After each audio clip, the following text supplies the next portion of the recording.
Hey tout le monde, nous voici de retour pour une histoire directement tirée du subreddit Let's Not Meet. Donc aujourd'hui cette histoire nous a été racontée par OnePlayPaper et pour simplifier nous allons tout simplement l'appeler Lee. Donc Lee nous raconte qu'il était passé les vacances de Noël avec sa mère, son père et son frère, bref sa famille, en Tasmanie qui est une petite île au sud de l'Australie. Il commence par dire qu'il voulait passer du temps avec sa famille, mais n'étant pas très intéressé par le voyage, il a laissé son père louer une maison. Comme son père louait lui-même une maison sur Airbnb, Lee pensait que son père serait capable de trouver un endroit sympa. Sauf qu'une fois sur place, la maison était tout le contraire de ce que Lee s'imaginait. Il raconte que la première chose qu'il s'est dite lorsqu'il a vu la maison, c'est que s'il voulait vendre de la drogue, c'est ici qu'il le ferait. La mère disait qu'elle aussi n'était pas du tout emballée par la maison et qu'elle avait eu raison d'avoir dit de ne pas réserver la maison.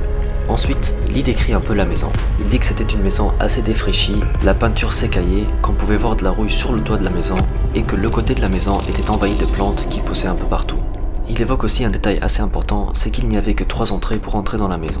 La première servait d'entrée pour le propriétaire de la maison, la deuxième c'était l'entrée principale mais qu'elle semblait avoir été condamnée tellement elle était en mauvais état. Et pour finir il y avait la troisième porte qui elle était celle où les locataires devaient entrer. Avec le recul, Lee dit que la maison semblait avoir été divisée en 2 parties. Il y avait le rez-de-chaussée qui était utilisé par le propriétaire et le premier étage qui était la partie louée. Une fois à l'intérieur, Lee nous précise que la maison était correcte mais qu'elle était un peu vieille. Il dit cependant qu'il y avait plusieurs trucs dérangeants. À l'entrée de la maison, il raconte qu'il y avait un piano et que sur ce piano se trouvaient 3 urnes qui semblaient être des urnes funéraires et que ça le mettait vraiment mal à l'aise. Lee est ensuite allé dans sa chambre pour poser ses affaires. Dans sa chambre, il y avait plusieurs miroirs. Étant un peu superstitieux, Lee nous explique qu'il n'aime pas avoir des miroirs dans sa chambre, surtout lorsque le miroir se trouve en face du lit.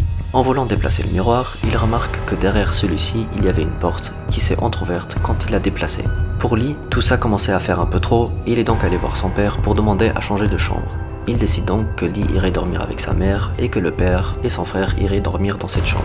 De plus, son père étant son père, il a ouvert la porte et a crié « Bonjour !»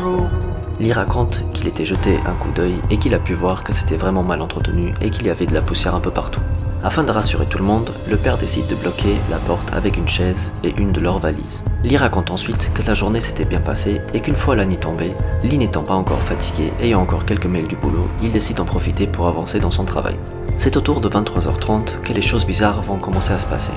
Lee dit entendre plusieurs coups venant du 3e étage qui ressemblaient un peu à des pas. Ces coups ont ensuite été suivis par un bruit horriblement strident.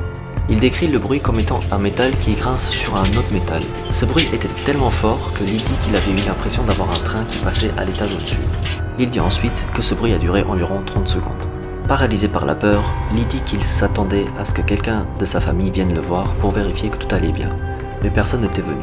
Le jour suivant, lors du petit-déj, Lee hésitait à parler du bruit qu'il avait entendu, pensant que comme il n'était déjà pas rassuré dans la maison et étant assez fatigué du boulot, qu'il avait peut-être pu imaginer le bruit. Sauf qu'une fois la nuit à nouveau tombée, Lee venait tout juste de se coucher dans son lit que le bruit recommence à nouveau.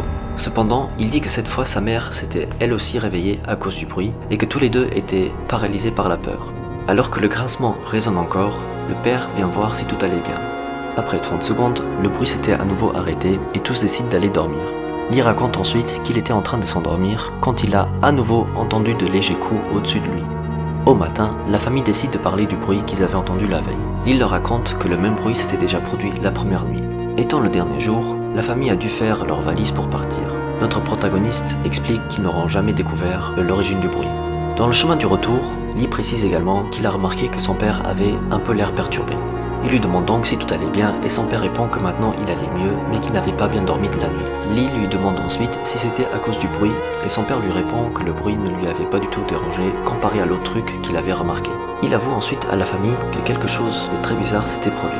Lors de leur 2e jour, avant d'aller faire un tour avec la famille, le père avait décidé de prendre une douche et que pour faire sécher sa serviette, il l'avait accrochée sur la chaise qui servait à bloquer la fameuse porte. Il dit qu'en revenant, il avait vu que la porte était à nouveau entrouverte, que sa serviette était par terre et que la chaise n'était plus exactement à sa place, comme si quelqu'un avait essayé d'ouvrir la porte. Une fois rentré, Lee a un peu forcé la main de son père pour téléphoner à la propriétaire pour demander ce qu'était le bruit et surtout de demander ce qu'il y avait derrière la porte.